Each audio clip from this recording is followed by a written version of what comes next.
Hello and thank you for joining me today for another Leadership Rounds discussion. I'm Rod Hochman, the President and CEO of Providence and the Board Chair of the American Hospital Association. This month, we'll focus our discussion on how we can improve health for mothers and babies by addressing longstanding inequities in maternal care. Today, a Black child is more than twice as likely to die during infancy as a white infant. A Black woman with a college degree is 5 times more likely to die from pregnancy-related complications than a white woman. And alarmingly, the national rate at which Black women are disproportionately affected has not changed since the 1940s. Other groups of moms with high mortality rates include Native American, Alaska Native, and Pacific Islanders. This is unacceptable for our communities and our nation. The data compels us to do better, and we can't wait any longer to change these inequities. That's why I am so pleased to have with me today Stacey Stewart, President and CEO of the March of Dimes. Stacy has led the March of Dimes since 2017. Prior to her role at the March of Dimes, she served as the U.S. President of the United Way, and she drove the national efforts in education, financial stability, and health, and was instrumental in transforming the United Way into a leading organization for local community impact. Stacy also served as the Chief Diversity Officer and Senior Vice President for the Office of Community and Charitable Giving at Fannie Mae.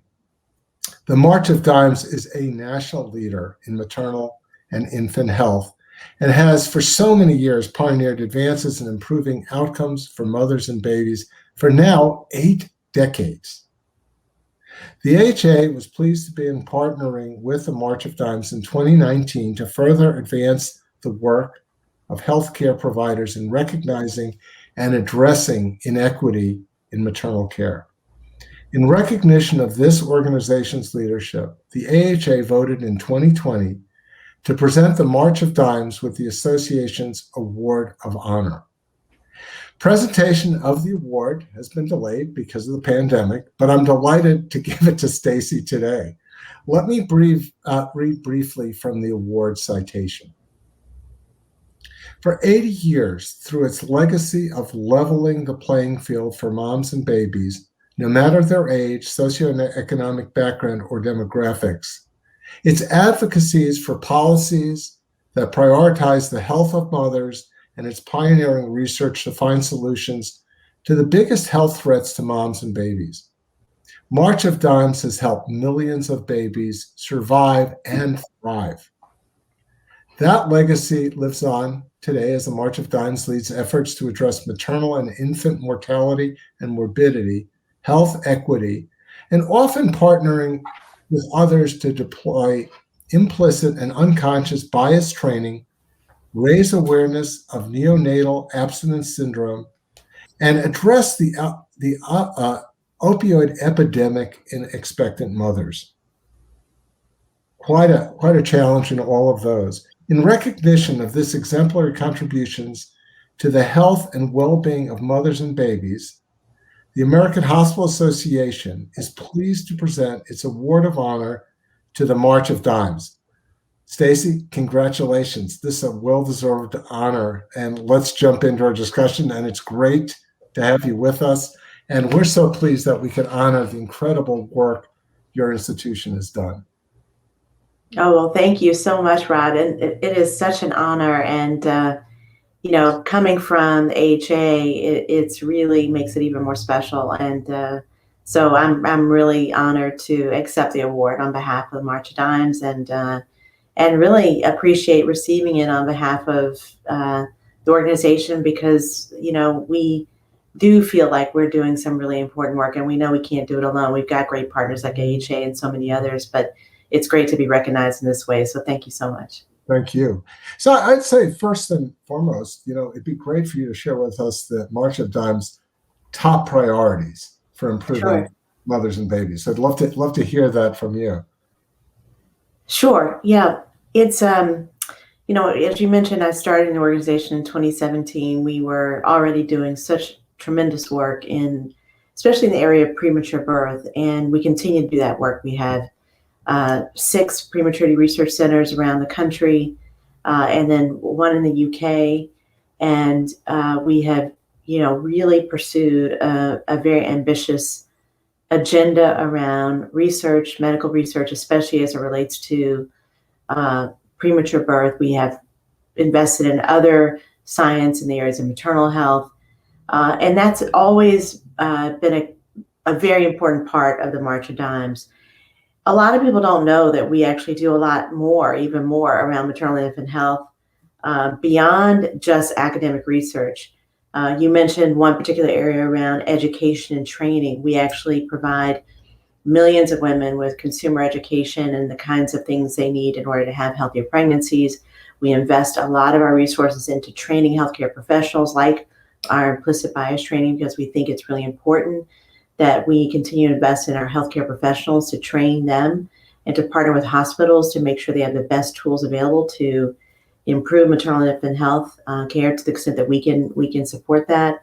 We have a very ambitious agenda around advocacy. In fact, even today as we speak, there's a markup on the Hill around extending Medicaid postpartum for 12 months, which has been a huge area of focus for us. So very exciting day to day. And then we obviously engage the public in building awareness around what we have had even before this pandemic, which is a significant maternal infant health crisis. And now with the pandemic, it's only been made worse. So we've got a pretty big agenda, the March of Dimes, and we feel like, we're really focused on 3 big areas. One is around continuing to focus on reducing, eliminating preventable premature birth, especially since we know premature birth is a leading cause of infant death. We know that about 2/3 of infant deaths have actually occurred in cases where the babies were born prematurely.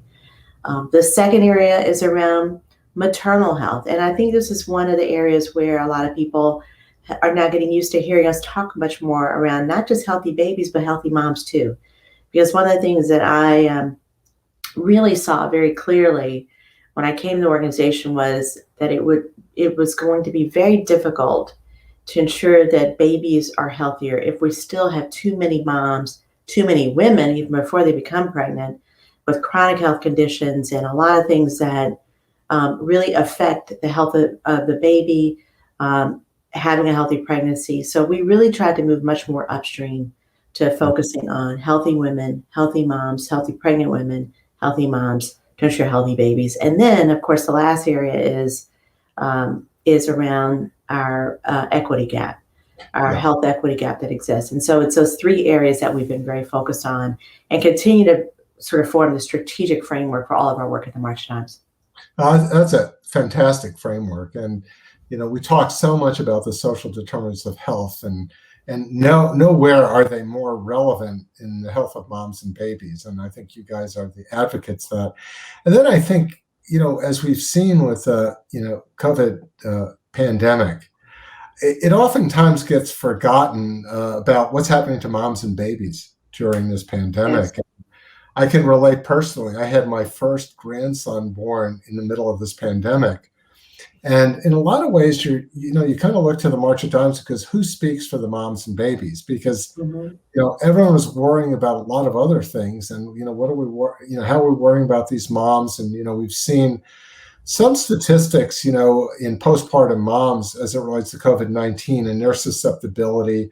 What about vaccination? All of that. And that's where I think people look to you and the March of Dimes to say, can you get in there and advocate for that group? Yeah, absolutely. Last year, around this time last year, we were all beginning to wake up to what this pandemic potentially could mean for all of us. And what we began to recognize very early in the year last year and in the early stages of the pandemic is that, people were starting to put a lot of things on pause or to shift and go virtual on a lot of things and or to cancel a lot of things. We had March for Babies events that were going virtual, and other organizations were canceling their in-person events, or schools were going virtual. Kids were still at some level able to go to school, but you did it at home. But the one thing you can't put on pause and you can't make it virtual is pregnancy. Right. If a woman is pregnant or became pregnant or was already pregnant when the pandemic started, she, was, probably intending to continue that pregnancy and have that baby. Right. And in the midst of, something that a lot of us can imagine, like bringing a child into a pandemic with the risk of the mom catching COVID-19 herself, the questions of whether or not, it could be passed to her baby, what impact it would have on her, would it affect her health or the health outcomes of the baby? I mean, these were very, very stressful things and still continue to be very stressful. The idea of going into the hospital and not being able to have your partner with you. We had women that had to deal with that situation, and hospitals having to make, policies on a case-by-case basis on what was in the best interest of hospital, personnel, as well as the moms in delivering their babies. Just incredibly stressful times. And, we're not through it yet. And so, the March Times was kind of there to make sure as we were getting more information about what the pandemic meant for pregnancy, sharing that information. We began having weekly Facebook Live sessions to get information out to women because they were just, clamoring for information, clamoring for answers on what to do. We started a COVID-19 fund so that we could begin to really push hard to make sure that if a vaccine were to be developed at that time in 2020, that it would be safe for pregnant women. Here we are today with a vaccine, thank goodness, that is available, and we're encouraging pregnant women to get it, but we don't have that gold standard of proof because pregnant women were not in the clinical trial, so we're still pushing on that front.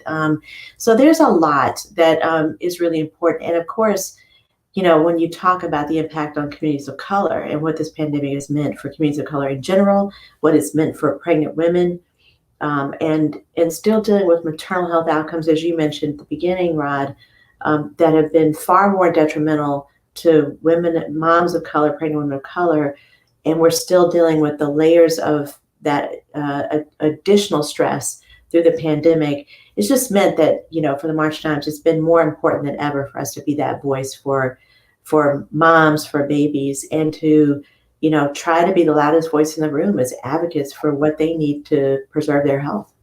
And I know now at least we have a vice president that understands these issues. She, with our hospitals in California, she's always been a very, very strong advocate for a lot of these issues. So it's nice to have someone, close to the top there that feels passionate about these issues as we do in healthcare and in March of Dimes. And, the other thing that the AHA has been in partnership with March of Dimes is about, which we've discussed a little bit, this implicit bias educational experience with providers who care for women before, during, and after pregnancy. Why don't you share a little bit why you took on this work, and then what's the potential for this education to improve outcomes? Because that's really what we want to look at. But I think that's an important area that you brought to us, and I think hopefully to the whole country. Well, I think, if I could just say, I think part of I think my understanding about implicit bias as it relates to physicians, to nurses in the healthcare system really got formed when I was young. My father was a physician and practiced medicine in Atlanta for 50 years. And most of his patients were Black, the vast majority, most of them Black women, most of them on Medicaid or Medicare.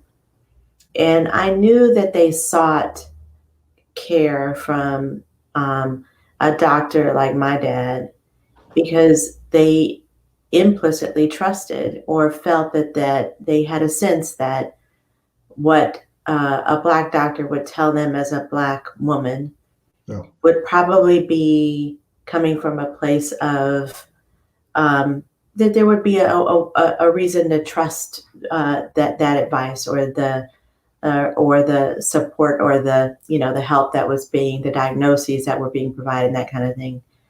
And you have to wonder where did the distrust come from, right? And I think it doesn't take a history buff, although I love to study history, to really look at the roots of kind of where that distress comes from in this country, and where and why so many people of color in this country have a lot of good reason to not trust the healthcare system.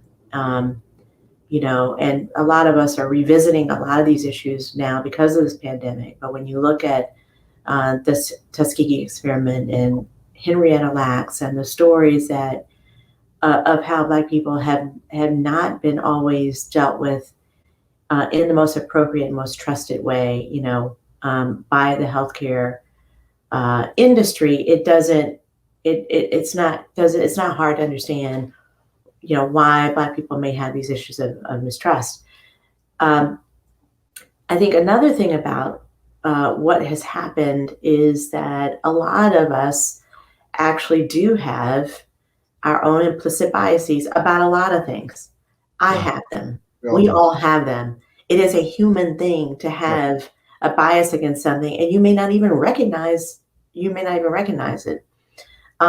Added to the fact that sometimes in our medical school programs or our other training programs, we may have implicitly embedded things in those training programs that actually perpetuated some of those biases, right? So these things are these are things that have been going on for many, many years, that our implicit bias training was, all it attempts to do is not solve racism or completely cure people of implicit biases. It is intended to simply raise awareness around the fact that we may all hold that implicit bias around it. And to the extent that there's implicit bias that interferes with or affects the kind of high quality healthcare that we know everyone deserves, including people of color, then we should do our part to invest in healthcare providers and professionals going through a process where they uncover what those biases are, and then begin to understand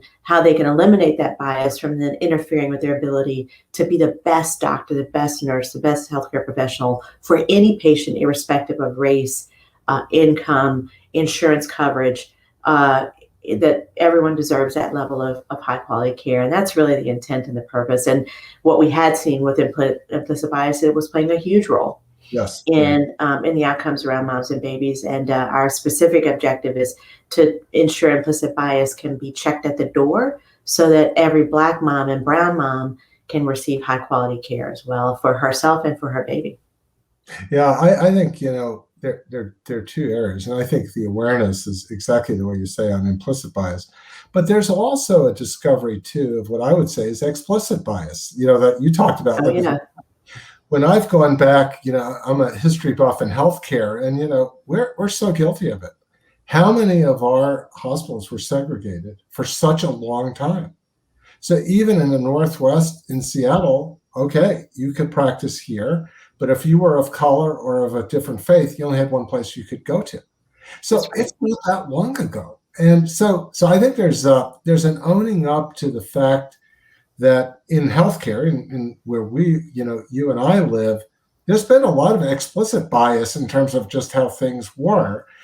And now we're starting to discover, I think you said it beautifully about implicit bias and just being this. The first step is awareness. And I remember as we were doing this, we did this with our senior teams, and it really opens up the discussion. And just getting to that stage really helps us start to heal and understand what we need to do. But the other thing that's been really troublesome that I wanted to hear your thoughts, we've stared at racial inequities in healthcare for a long time. It reminds me of when we looked at safety in healthcare, and we stared at that crossing the quality chasm, and it took like 20 years for someone to recognize that we were unsafe.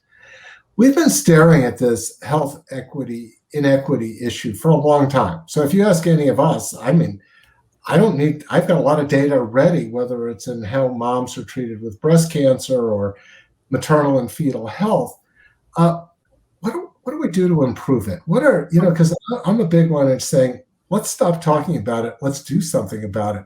What would you say are the most important first steps we should take? Yeah, absolutely. Well, couple quick things I just want to say about the explicit bias and racism that has existed.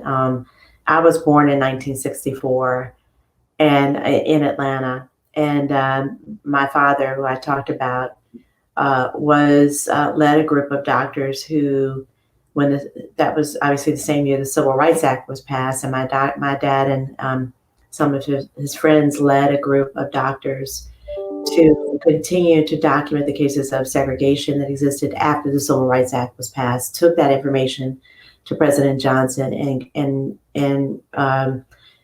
ensured that the federal government would then come and force the desegregation of hospitals in the South, including Grady Hospital, which is, I know I don't need to tell everybody what Grady is.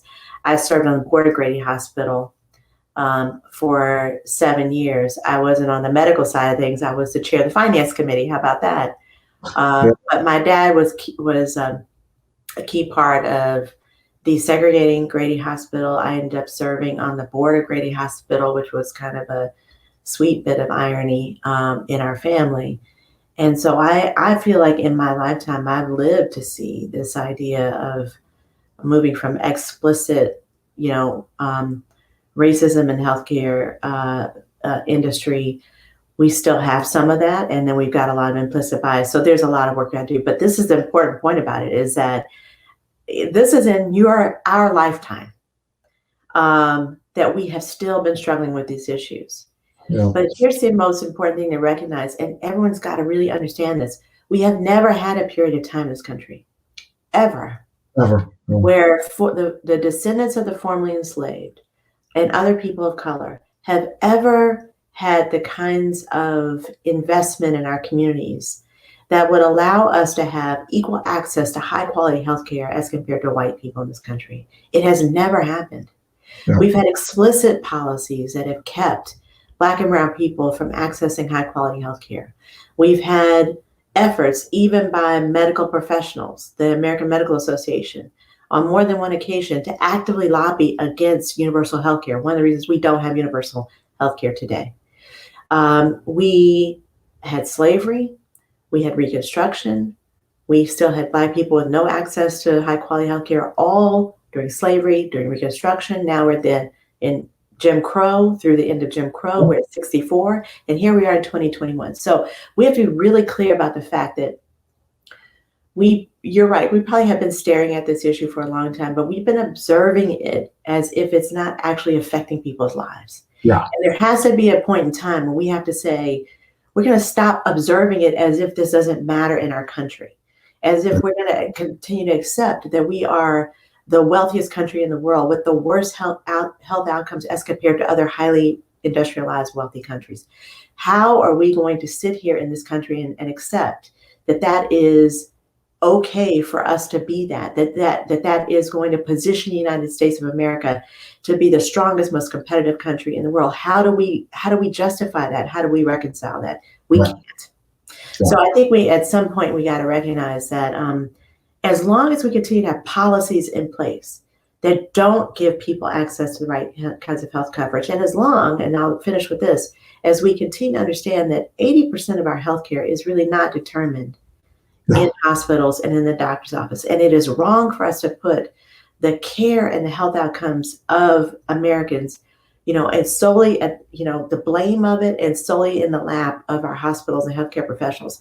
That we have to make sure that if we want people to be healthy, they have to live in healthy communities. They have to live in healthy, safe, decent, affordable housing, that they have to have good, safe, highly effective schools in which to send their kids, that they have to have access to good income, that all these social systems really do impact health equity at the end of the day, that we have to work with across sectors, with government and the public sector and the private sector to really improve these outcomes. At that point is when we'll be able to address these issues. And I think part of what the March Times is trying to do is to say, how can we work across sectors with others to really improve health outcomes for all, especially for moms and babies.